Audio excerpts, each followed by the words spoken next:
Here it will be 90 degrees. Here it will be 90 degrees, but exactly at that line where the fault is, it will be like 0 degrees, the angle. And when you have identified that, you do the calculations here to find the K that tells you approximately where on the line you are, where the fault is.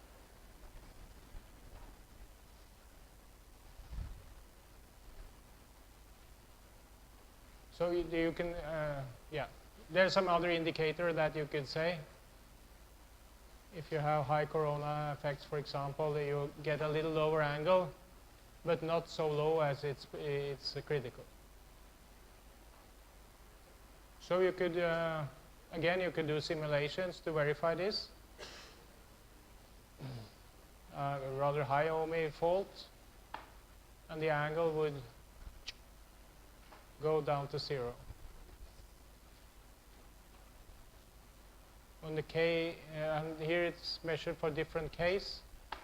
You see that for different distances, that the angle is a bit different.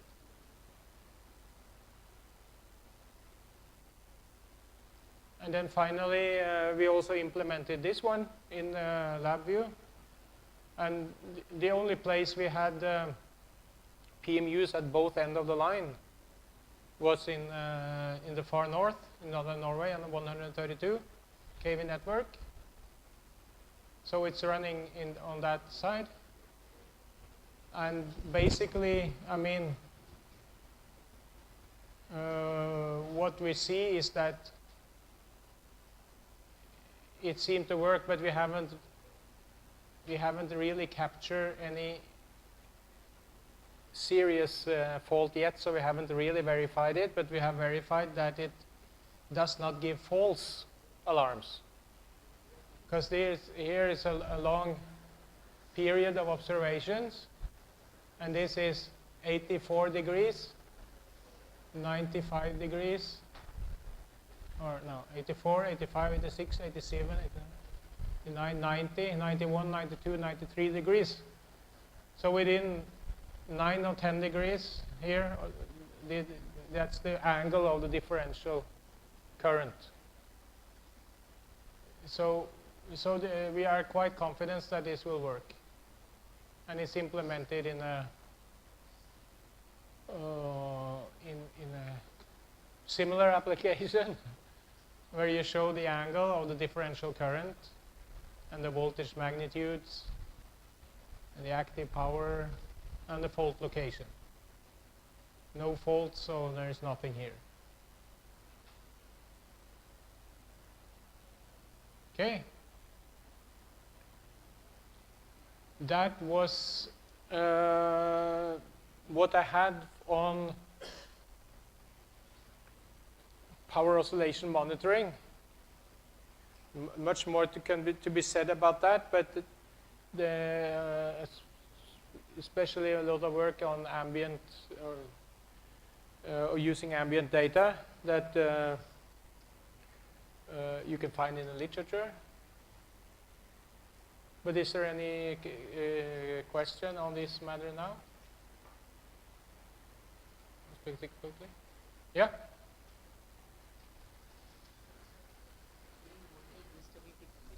Yeah. If any symmetrical fault is existing, if any symmetrical fault is occurred, then the algorithm should provide the discrimination between those conditions. Yeah.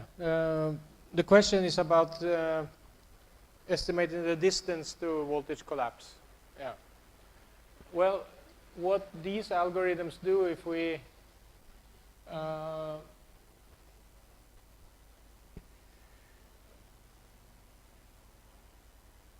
I mean, you could use this as an example just to clarify. I mean, the network, these are so-called local indicators. So the idea is that if you have PMUs on all the major substations. And you're measuring the load current from that substation. It will monitor the distance to a voltage collapse around this substation. But that is only local, right? That could be just a local effect. But of course, if the voltage collapses, it will have implications for the other as well. But you can think when you have PMUs at all major substations, you could have these indicators not only here, but here and here and here and here. And then you will see, if you look at all of them, they will have different margins to maximum loadability. And then you could sort of keep monitoring the one that are most critical. I'm not sure that answered the question, but it's how I see what is possible. Or is it okay? Yeah. It was something else you. Yeah. There's no way of. When you talk about voltage stability, we talk about some margin. On the other, we talk about the location, where is the fault. But that is not the case here. We don't know anything about fault or anything. We are interested in how much can we load this, how much more can we load the system.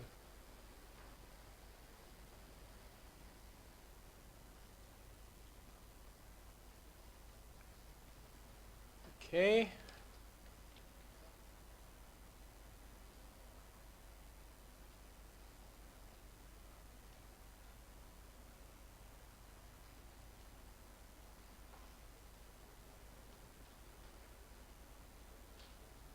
Then the next to last presentation I have is it's some examples of ongoing work related to frequency dynamics. I talked about yesterday that there is a concern about frequency quality in the system. It was also highlighted here this morning, and that we want to develop application based on phasor measurements that could be used to identify certain properties in the control of the system. And I showed example yesterday that we were able to identify the frequency response of a hydro turbine and governor system. And we have worked with several algorithms and methods to do that, but we saw that there was a need for a sort of simple test system to do the analysis or to develop applications, because you don't always have live measurements and you want to test something on ideal conditions. So this is an example or a proposal of a kind of test system that you can use for such applications. The background, as I said, is that one have discovered that the amount of frequency variation has increased, and we know that the performance of the hydro turbine governors plays an important role.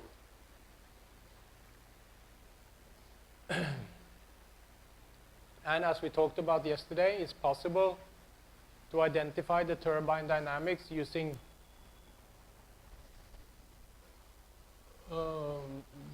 measurements that can be made available to the TSOs. The manufacturer or the power producer can do measurements to say that, oh, this performance. But of course, that is for the TSOs, that is the system responsible he has no guarantee that this is actually the case after 1 year or after 2 years. So we would like to verify this. And and that is something he can do when he have the phaser measurements then. Of course, there are some problems with it. Limited bandwidth of measurement devices could be a limit. And you have limited control of the experiments.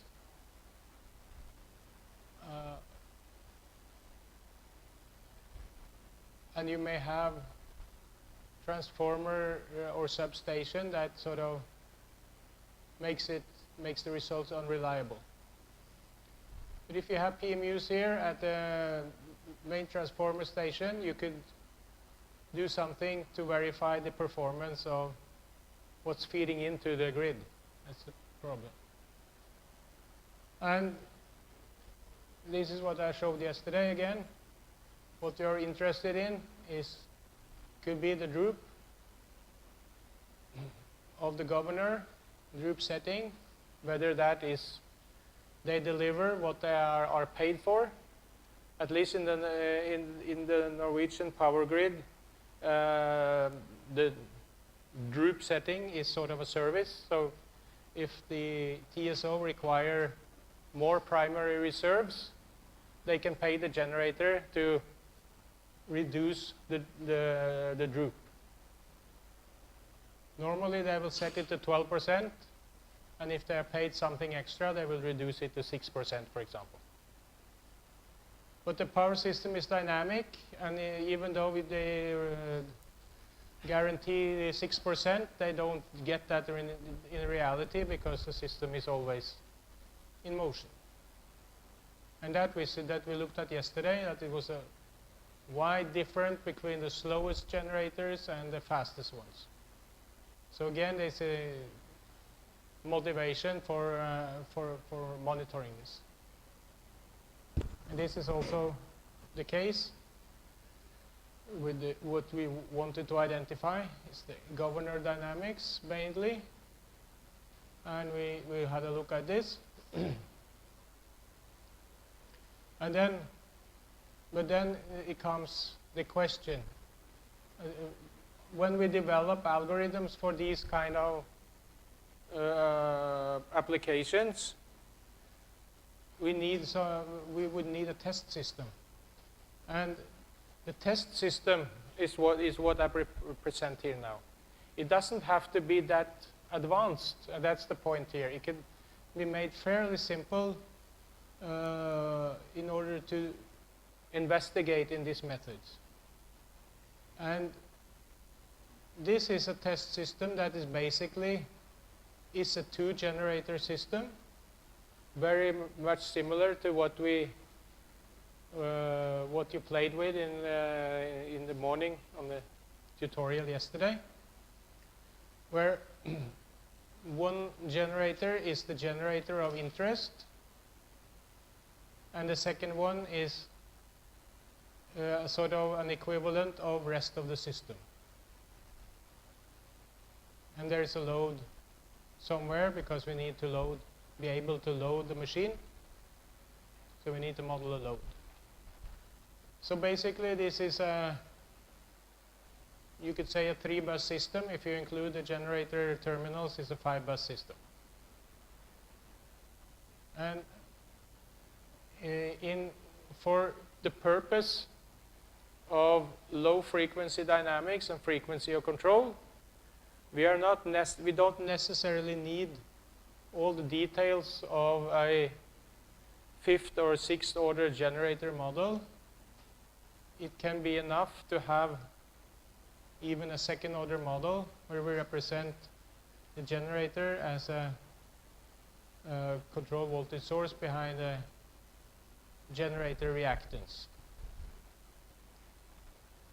Again, very similar to what we did yesterday, but even simpler actually. Because our main interest is in the turbine and governor. And the turbine model could be as then as detailed as you wish. This is the simplest linearized version of a hydro turbine, Francis turbine model. And the governor should be represented the way it is actually implemented. And this is one example from a type of governor that is delivered, at least what I know, from a company in Norway, which is essentially a proportional integral derivative controller and with an internal feedback which is representing the droop. It makes sense to feed back the droop to the integral part, because then if you look at the transfer function, it becomes very nice. So the point here is that the turbine governor model should be fairly that is the point of investigation, why the network can be made simpler. And then the generator model is just the swing equation, second order basically.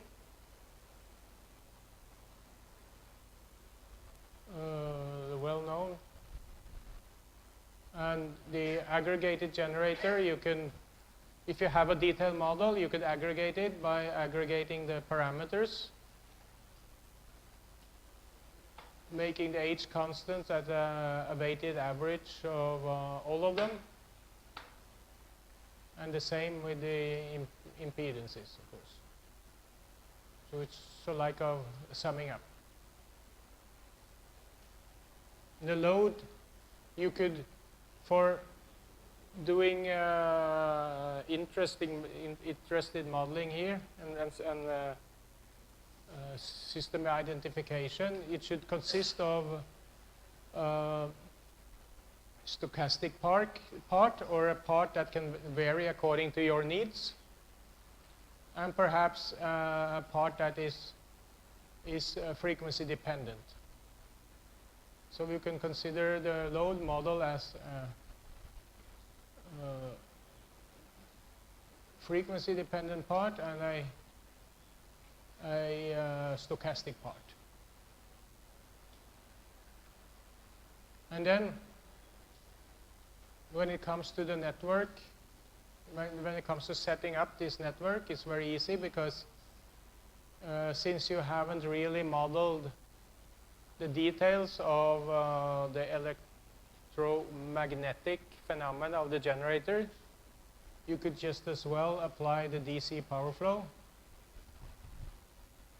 And then if you're familiar with the DC power flow formulation, P delta power flow, it's a linear approach where the power is related to the voltage angle by the impedances, or the magnitude of the impedances. So when you have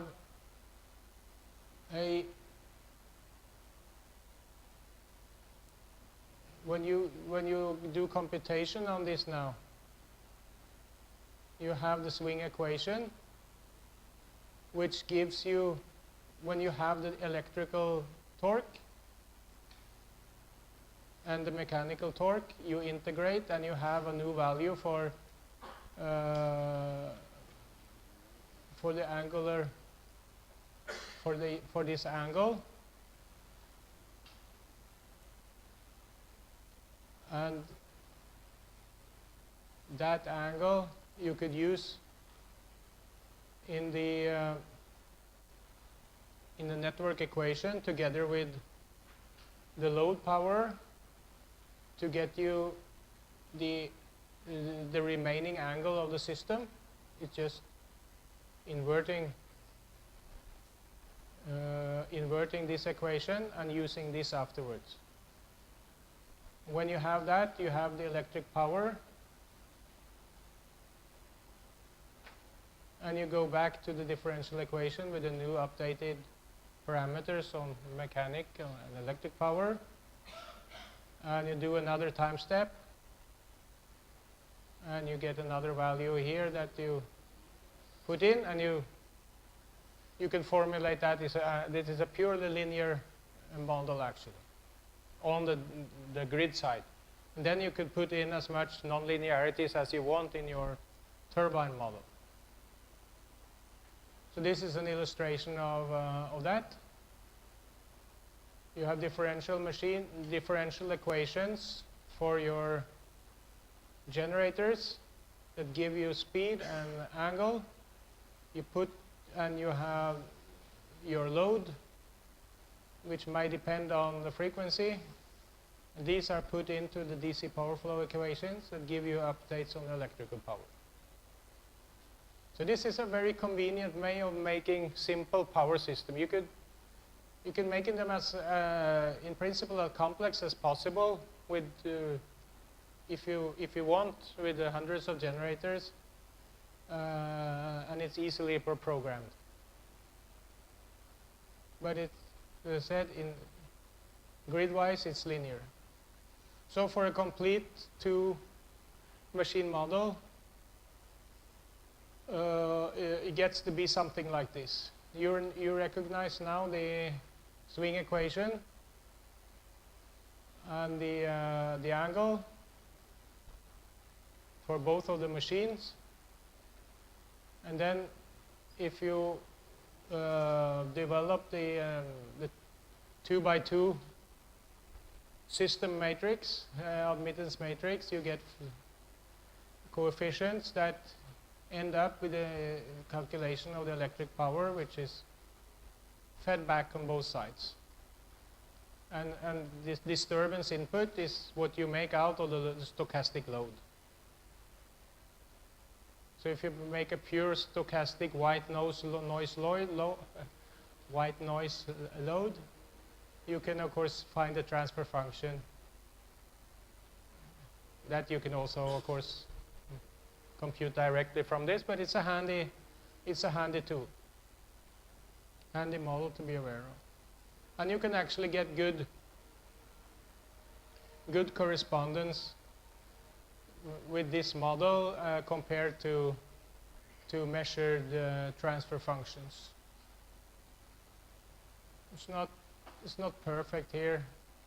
I think they missed a little on the inter-area mode or the resonance frequency here, but basically it's good. And it's also seen that you actually have captured the main oscillatory mode, and you see the kind of slow response from the hydropower system, and the response in frequency to a loss of generation. So it's not good to see, but it's a frequency response with its resonance frequency here at this is also includes the electromechanical mode. So the bandwidth is high enough for the purpose of identifying governor dynamics. That's the main point. Okay, that's that one. Is any questions or comment to this? I wanted to present it because I think it's, when you want to do some simple calculations, this is a very simple way of making a power system simulator, which, when you're not so concerned about voltages and reactive power, it's fairly accurate on simulating the active power balance.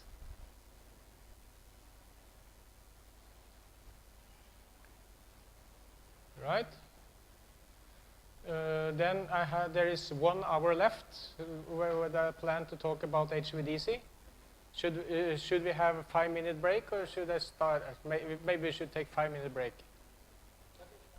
Or carry on? Carry on. No. Break? I just say if you have some queries then. Yeah.